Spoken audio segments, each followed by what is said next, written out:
ନିଜେ ଏଠି ହାରିଗଲଣି। ଚିନ୍ତା ତୁମର ମମତା ବାନାର୍ଜୀ କାହିଁକି ହାରିଲେ?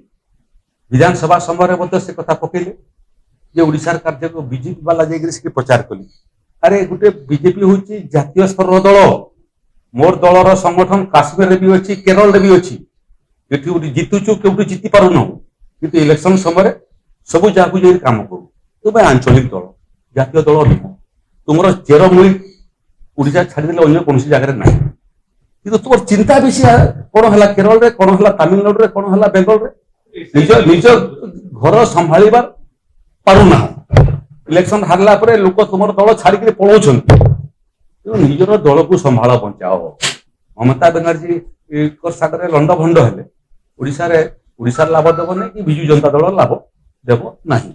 ତେଣୁ ଯେଉଁଠି ହାରିଲେ କେତେବେଳେ SIR କୁ ଦାୟୀ କରିବେ, ନହେଲେ କେତେବେଳେ ଇଲେକ୍ସନ କମିଶନକୁ ଦାୟୀ କରିବେ, ନହେଲେ କେତେବେଳେ ବ୍ୟାଲେଟ ବକ୍ସକୁ ଦାୟୀ କରିବେ, ବ୍ୟାଲେଟ ପେପରକୁ ଦାୟୀ କରିବେ। ହେଲା, ଗୋଟେ ହିସାବରେ ଭାରତୀୟ ଜନତା ପାର୍ଟି ପାଇଁ ଏଇଟା ଭଲ। କାହିଁକି ନା ଏମାନେ ଯେତେ ଭ୍ରମରେ ଥିବେ ସେତେ ଭାରତୀୟ ଜନତା ପାର୍ଟିକୁ ଭଲ। ଯଦି ମାନେ କାରଣ ଜାଣି ପକେଇବେ ହାରିବା, ନିରାକରଣ କରିବେ, ଆମକୁ କ୍ଷତି ହବ।